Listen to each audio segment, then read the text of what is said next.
Nós acabamos de cantar: se o trovão e o mar se erguendo vêm, sobre a tempestade eu voarei, sobre as águas tu também és rei. E aí a gente lembra que em determinado momento Jesus acalmou a tempestade e o texto bíblico diz que fez-se grande bonança. A bonança não é propriamente a calmaria. A calmaria é quando o vento para totalmente e o barco, se é a vela, fica até impedido de se deslocar. A bonança é aquele vento suficiente, é o mar calmo, mas com vento suficiente para fazer com que o barco vá para frente. E em outra ocasião, Jesus veio andando sobre as águas. Sobre as águas tu também és rei. É a esse Jesus que nós glorificamos, é a Ele que exaltamos, é por Ele que nós estamos aqui nesta manhã, entregando a Ele o nosso louvor, a nossa adoração. Vamos abrir a Bíblia em Mateus capítulo 5, vamos ler os versos de 43 a 48.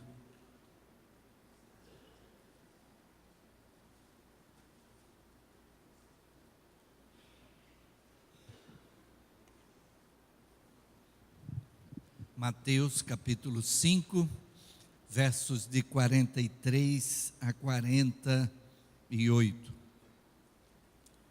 Veja se alguém ao seu lado precisa compartilhar da sua Bíblia no acompanhamento dessa leitura. E eu falei, abramos as nossas Bíblias, pode ser também acessemos, né, para aqueles que estiverem com a Bíblia no formato digital. Mateus 5, de 43 a 48, assim lemos: Ouvistes que foi dito: amarás o teu próximo e aborrecerás o teu inimigo. Eu, porém, vos digo: amai a vossos inimigos, bendizei os que vos maldizem, fazei bem aos que vos odeiam e orai pelos que vos maltratam e vos perseguem, para que sejais filhos do Pai que está nos céus, porque faz que o seu sol se levante sobre maus e bons, e a chuva desça sobre justos e injustos. Pois se amardes o que vos amam, que galardão tereis? Não fazem os publicanos também o mesmo? E se saudardes unicamente os vossos irmãos, que fazeis demais? Não fazem os publicanos também assim? Sede vós, pois, perfeitos, como é perfeito o vosso Pai que está nos céus. Vamos orar.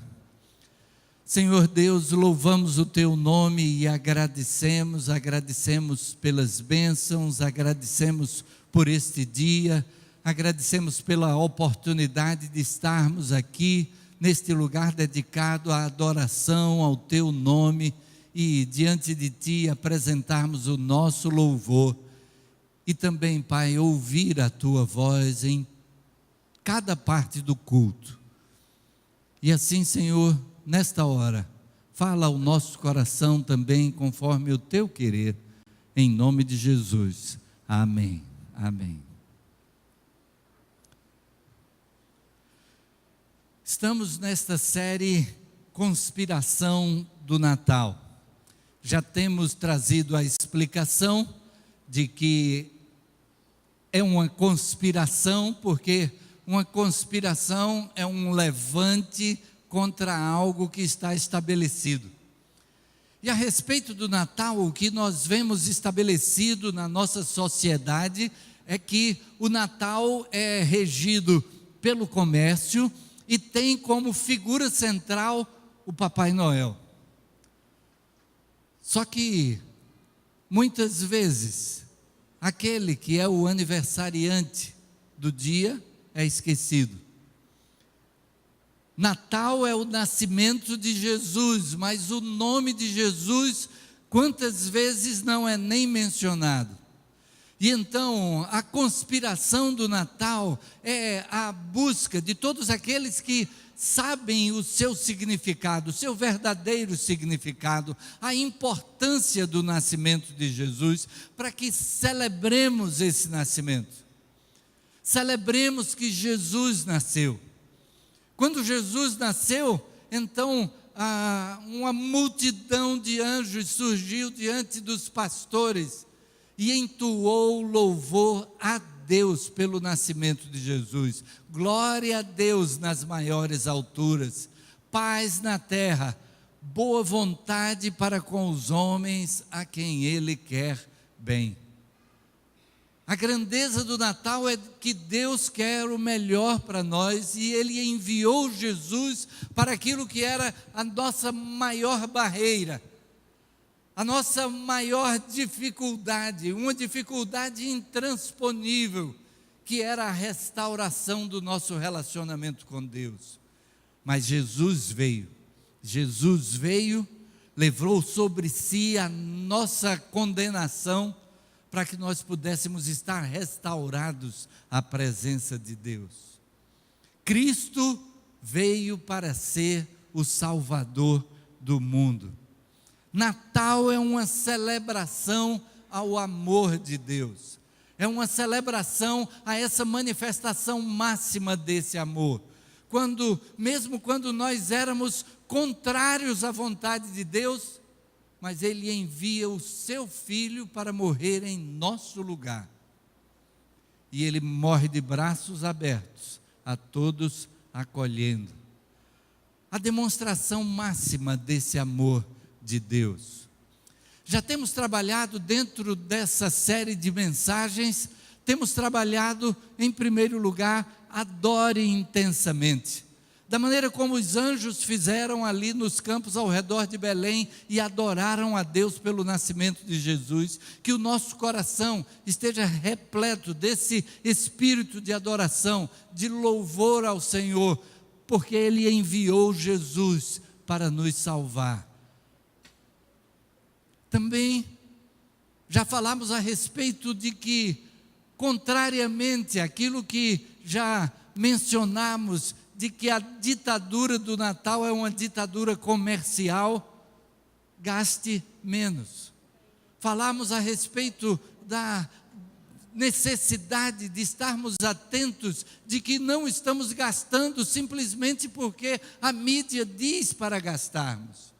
Não simplesmente porque promoções são lançadas, algumas até verdadeiras, com preços promocionais, outros com promoções que não são promoção coisa nenhuma, mas tudo nos fazendo gastar. E então, gaste menos. Aquilo que Deus coloca nas nossas mãos é para que administremos, é para que cuidemos, para que utilizemos da melhor forma possível. E então, gastando menos, nós podemos também doar mais. Doar mais, mas não apenas financeiramente, doar mais de nós mesmos. Nós mesmos estarmos nos colocando nas mãos de Deus para sermos bênção na vida de outros. Nós nos doarmos àqueles que estão precisando de nós. E então, já falamos a respeito do adorar intensamente, do gastar menos, do doar mais. E hoje falamos sobre amar a todos. Amar a todos. E com quem é que podemos aprender a respeito do amor? Com aquele que é amor. A palavra de Deus diz que Deus é amor. No texto que nós lemos, gostaria de inicialmente fazer uma abordagem a respeito do primeiro versículo, que tem a frase: amarás o teu próximo e aborrecerás o teu inimigo. Ouvistes que foi dito: amarás o teu próximo e aborrecerás o teu inimigo. Estou lendo na versão revista e corrigida. A versão revista e atualizada diz: amarás o teu próximo e odiarás o teu inimigo. Vale destacar que essa segunda expressão não está no Antigo Testamento. No Antigo Testamento não diz: odiarás o teu inimigo.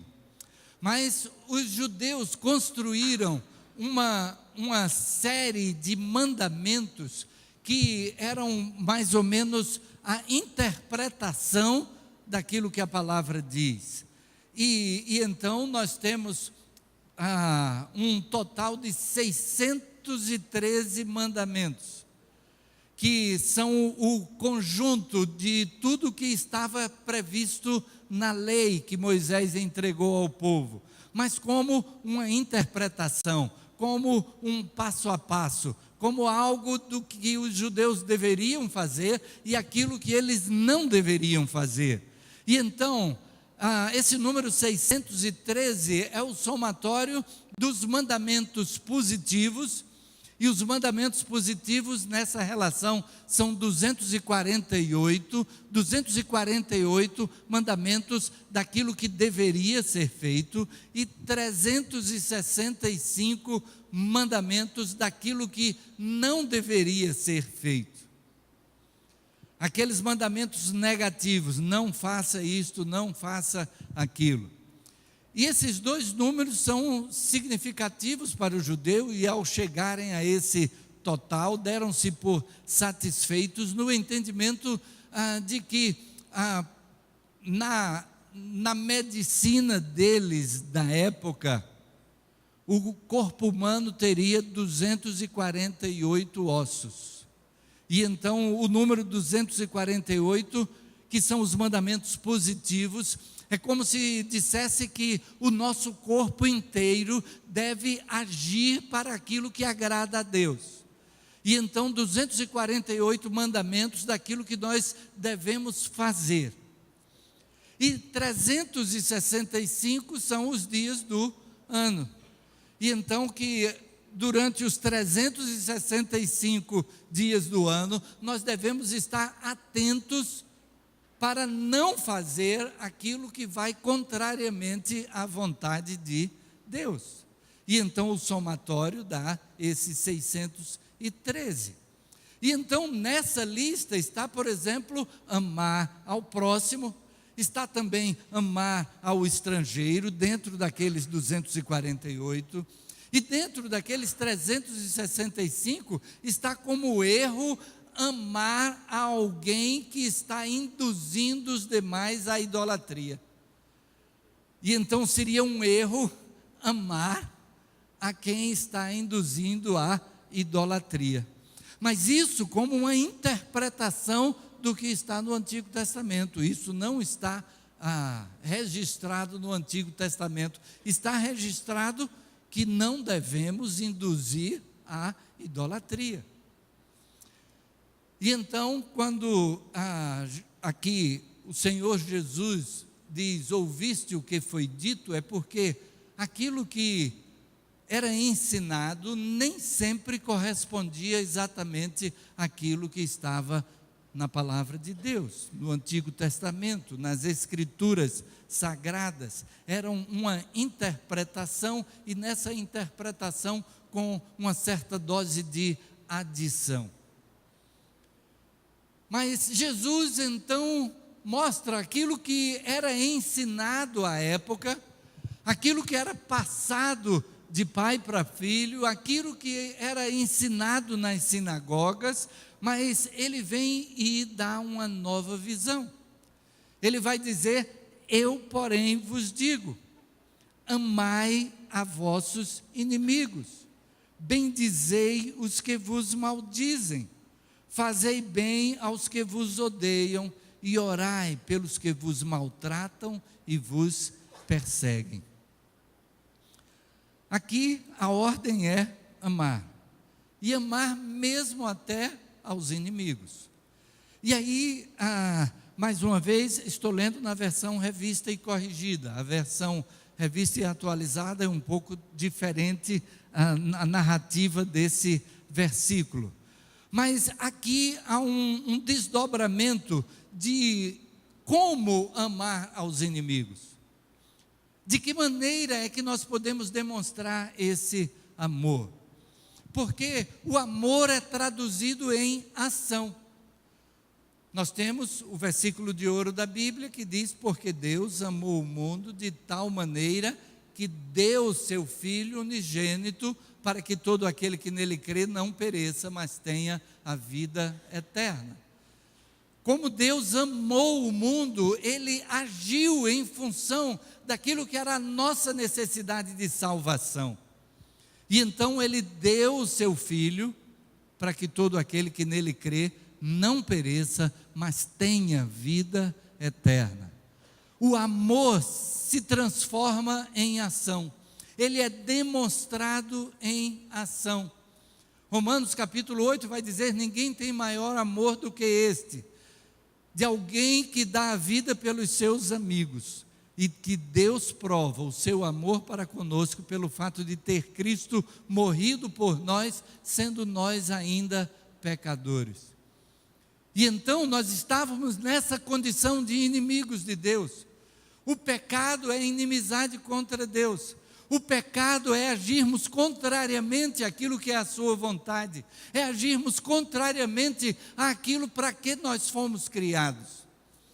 E então, mesmo diante disso, Deus demonstra o seu amor por nós, mesmo quando estávamos na condição de inimigos de Deus, de praticando o que era contrário à sua vontade. E então aqui o Senhor Jesus dá alguma ideia daquilo que podemos fazer para demonstrar o amor pelo próximo, o amor até mesmo aos nossos inimigos. Porque ele vai dizer: bendizei os que vos maldizem. Ou seja, é falar bem mesmo de quem fala mal de você. É dizer bem da pessoa e querer o bem da pessoa que fala mal de você ou que quer o seu mal.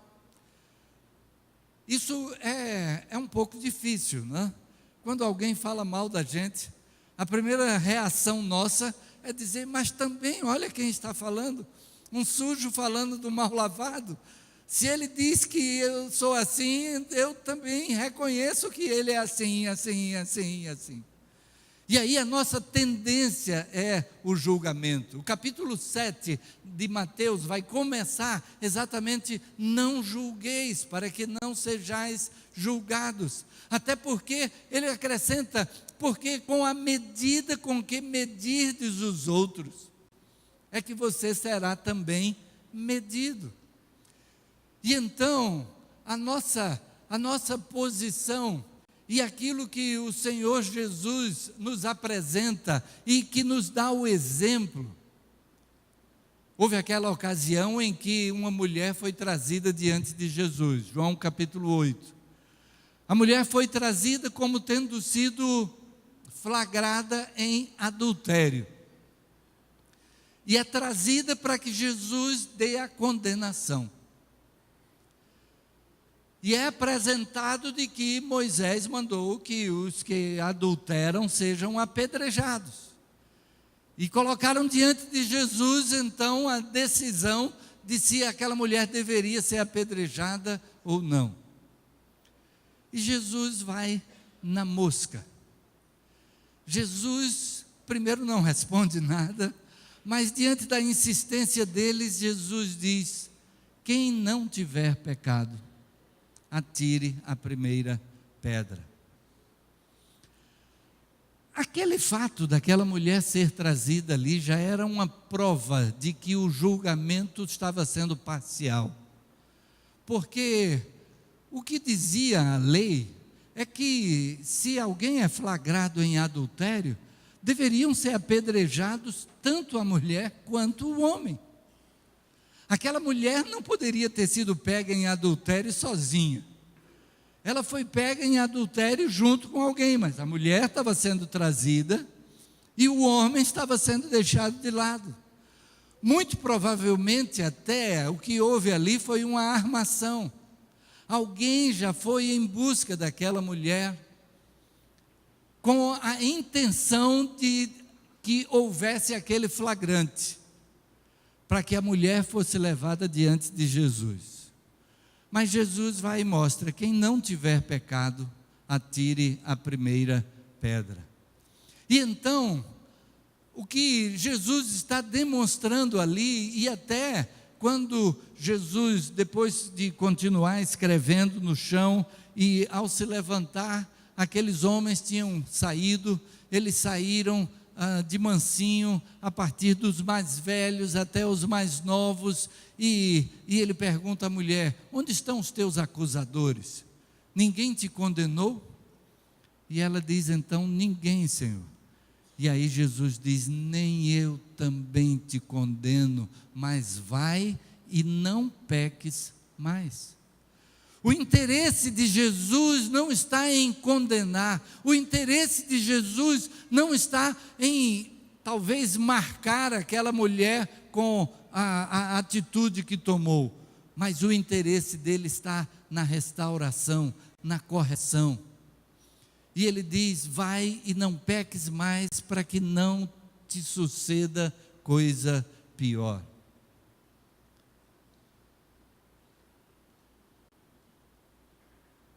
Bendizer a quem nos maldiz, porque o importante é bendizer a todos e falar bem de todos. Conta-se aquela história, né, do Senhor Jesus, quando ia caminhando com os discípulos, e vale dizer que é uma história, é uma ilustração que não está na palavra, mas é uma ilustração que mostra qual era o espírito de Jesus. E diz que ele ia caminhando com os discípulos e de repente viram o corpo de um cão que havia morrido. E os discípulos foram passando, e um tapou o nariz e disse: que cheiro horrível. E o outro, ao olhar, desviou o olhar e disse: que imagem horrível. E um outro disse: já está apodrecendo. E aí Jesus passou e disse: que ossada perfeita, que ossada bonita. Ou seja, extraiu o melhor. E como nós podemos extrair o melhor? Porque ninguém é totalmente bom, nem ninguém é totalmente mau. Nem a gente tem só coisas boas a dizer de alguém, vai ter sempre alguma falha, vai ter sempre algo, porque ninguém é perfeito. E ninguém é totalmente mal, vai haver alguma coisa que essa pessoa faz que seja também de bom. E nos nossos relacionamentos, eles serão tanto mais bem construídos, à medida que nós focamos no bem. Claro que se podemos ajudar a pessoa a modificar a sua atitude em algo que está sendo também contrário à vontade de Deus, nós devemos fazê-lo, mas buscar enaltecer o que há de bom. Particularmente no relacionamento familiar. Como precisamos elogiar. A gente às vezes é muito tendencioso à crítica, a gente é muito tendencioso a dizer: isso não ficou bom, isso não se faz assim, mas às vezes a gente é mais lento em dizer muito bem como ficou bom este que você fez, como você agiu corretamente. E ao olharmos o bom, nós aumentamos a nossa admiração pelo outro. Ao olharmos o que é negativo, nós diminuímos essa admiração. E então a construção de relacionamentos se dá pelo bem dizer.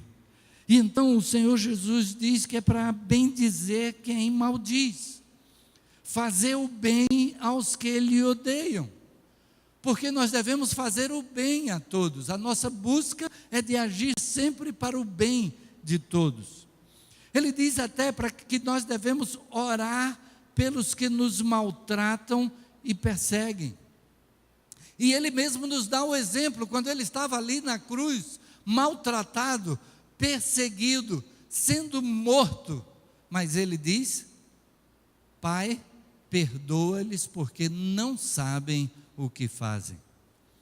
E então, em relação àqueles que estavam sendo contra ele oferece o perdão, ele pede ao Pai, ele intercede por eles ao Pai, ele ora e diz: Pai, perdoa-lhes, porque eles não sabem o que estão fazendo. A nossa tendência é julgar e condenar. Mas o próprio Senhor Jesus, lá em Mateus capítulo 18, Ele vai dizer que se o teu irmão pecar contra ti, vai a ele, tu e ele só. E se te ouvir, ganhaste a teu irmão. Vai a ele, mostra a ele o erro, mostra a ele qual deveria ser a maneira certa de agir. Se ele te ouvir, que frase bonita, ganhaste a teu irmão. A gente muitas vezes, ao invés de ir à pessoa, a gente vai para os outros e diz: olha, sabe o que é que fulano está fazendo? Sabe o que é que fulano fez assim, assim, assim, assim? E aí a gente está maldizendo. O que a palavra diz é: vai a ele. Se te ouvir, ganhaste a teu irmão. Se não te ouvir, leva mais um ou dois. Fala para mais alguém que possa ter acessibilidade a essa pessoa. Fala para um dos pastores da igreja. Fala para o pastor presidente. De repente as pessoas ficam questionando: por que é que fulano fez tal coisa e ninguém fez nada? Talvez porque você não fez nada. E então, ou talvez porque as pessoas não sabem o que você está sabendo. Mas, à medida que sabe, vai tratar e vai cuidar e vai buscar restauração. Esse é o propósito de Deus. Vai e não peques mais, disse o Senhor Jesus. E então, o que nós precisamos é estar trabalhando pela restauração. Se não te ouvir, leva mais um ou dois. Se não ouvir, leva à igreja, vê se a igreja como um todo, qualquer pessoa da igreja consegue trazer a razão. Se não te ouvir, aí o texto diz: considera-o como gentil ou publicano. O texto vai dizer que, agindo dessa forma, é para que sejais filhos de Deus. Poxa, a palavra de Deus não diz que todo aquele que crê em Cristo passa a ser filho de Deus? Mas a todos quantos o receberam, deu-lhes o poder de serem feitos filhos de Deus, a saber, aos que creem no seu nome. Como é que aqui ele está dizendo que, agindo dessa forma, seremos filhos de Deus? É que nós seremos reconhecidos como filhos de Deus. Nas bem-aventuranças, nesse próprio capítulo 5 de Mateus, o Senhor Jesus vai dizer: bem-aventurados os pacificadores, porque eles serão chamados filhos de Deus. Serão reconhecidos como filhos de Deus. Agindo dessa forma, nós estaremos sendo esses pacificadores. Não alguém que coloca lenha na fogueira, mas alguém que apaga o fogo, alguém que busca a pacificação. E então o texto diz que nós seremos filhos de Deus, seremos reconhecidos como filhos de Deus. Do Deus que é Deus de paz, que é Deus de perdão, que é Deus de restauração. E o texto acrescenta que Deus dá sol e chuva sobre maus e bons, sobre justos e injustos. E então, quando Jesus diz para amar a todos, inclusive os inimigos, é porque Deus ama a todos e trata a todos igualmente. E dá as mesmas oportunidades de restauração no relacionamento com Ele. Desde a pessoa que foi sempre criada para o bem e sempre buscou praticar o bem, até aquela outra pessoa que talvez não teve essa mesma oportunidade.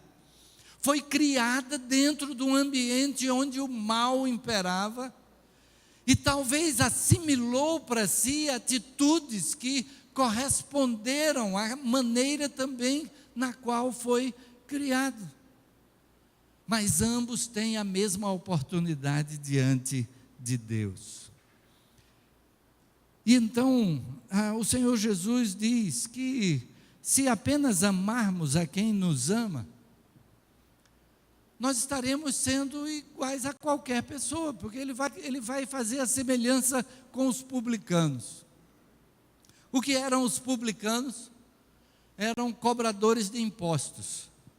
Mas não simplesmente cobradores de impostos.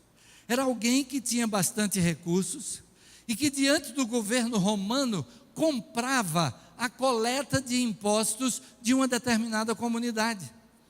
É como se o governo estabelecesse: essa comunidade tem um potencial aqui de contribuir com X. Você me dá X menos um delta X, e eu vendo a você o direito de cobrar esse imposto dessas pessoas. E então, aquele cobrador de impostos era alguém que tinha investido diante do governo romano no direito de fazer então essa coleta. E quanto mais ele coletasse, maior seria o seu lucro diante do valor que ele havia empenhado. E então os cobradores de impostos eram conhecidos pela maneira agressiva como cobravam esses impostos. Eles tinham a autoridade dos romanos para a cobrança, mas eles cobravam então para repor aquilo que haviam investido e daí tirar então o lucro, e quanto mais, melhor. Era um grupo de pessoas que era odiado pelos judeus, não apenas pelos judeus, em qualquer lugar onde houvesse o domínio romano. Mas então o judeu considerava aquela pessoa que era também um judeu, um traidor, que estava tirando do próprio povo para entregar ao governo romano. E o Senhor Jesus, até a narrativa, muitas vezes na palavra de Deus, fala a respeito de publicanos e pecadores, como sendo os publicanos uma classe toda especial de pecadores. E o Senhor Jesus vem e diz: os publicanos fazem assim. Os publicanos amam a quem os ama. Eles fazem o bem aos seus amigos, eles cumprimentam os seus amigos, eles os saúdam nas ruas. E então, se fizermos dessa maneira, estaremos agindo igual aqueles que eram considerados os piores pecadores. Mas Jesus agia de forma diferente e nos ensina a agir de forma diferente. E ele então diz que a gente deve agir em consonância com esse amor. Já citamos o texto em que a demonstração do amor de Deus é dada quando ele entregou o seu filho. Mas o amor não ficou apenas numa ação do passado, porque Deus amou o mundo de tal maneira que deu o seu filho unigênito. E aí a gente pode pensar: poxa, se eu já fiz alguma coisa boa por essa pessoa, eu já fiz a minha parte, e então já estou isento. Mas a palavra de Deus acrescenta que o amor de Deus é permanente. O apóstolo Paulo, em Romanos capítulo 8, vai dizer: nada nos poderá separar do amor de Deus. Ele nos ama continuamente, permanentemente, e então é a maneira como devemos demonstrar amor àqueles que estão à nossa volta. E quem são esses que estão à nossa volta? Pode ser o nosso vizinho, pode ser o porteiro do prédio, pode ser o garçom no restaurante, e que às vezes a gente pode tratar alguém de maneira bastante ríspida, só que Deus ama aquela pessoa da mesma maneira como Ele ama a cada um de nós. Pode ser a caixa do supermercado, pode ser o seu chefe, pode ser o seu subordinado, pode ser o seu companheiro de trabalho que vive tentando puxar o seu tapete, mas a palavra diz: amai os vossos inimigos. E amai aqueles que são necessitados. O Senhor Jesus atentava para isso. Aqueles que dependem de que alguém tome uma iniciativa, de que alguém faça alguma coisa. As igrejas que primeiro trabalharam essa questão da conspiração do Natal, e que procuraram transformar aquilo que era o foco em comprar presentes, em comprar, para ter, quando é mais necessário ser, e é mais necessário dar. Porque, como está registrado na palavra, melhor coisa é dar do que receber. Aquelas primeiras igrejas atentaram para a necessidade de algumas comunidades na África que não dispunham de água potável. E o que elas fizeram foi promover campanhas onde tudo aquilo que fosse arrecadado pudesse ser revertido em poços naquelas regiões. E um dos pastores narra que fez uma visita em determinado local na África, uma aldeia, para chegar lá depois de muito tempo de estrada de terra, e chegando lá encontrou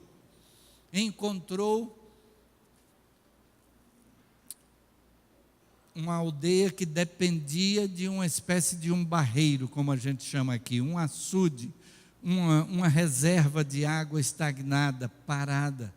E quando eles chegaram lá, viram que aquela água era completamente contaminada. E crianças morriam porque bebiam continuamente daquela água. E depois de conversar ali com a liderança, através de um intérprete ali, conversando com o líder daquela aldeia, então ele disse: olha, nós vamos voltar aqui e vamos fazer um poço, e vocês vão ter água de boa qualidade. E aquele homem não mudou sua expressão, ele não demonstrou alegria por essa notícia. E então, questionado se ele tinha entendido e por que é que ele não demonstrava que aquilo seria uma coisa boa. E aquele homem disse: é porque outras pessoas já vieram aqui, já falaram nesse Jesus e já prometeram soluções e nunca mais voltaram. E aquele homem tinha desistido de crer que esse Jesus fizesse alguma diferença, porque as pessoas que tinham chegado até lá não estavam interessadas em fazer essa diferença.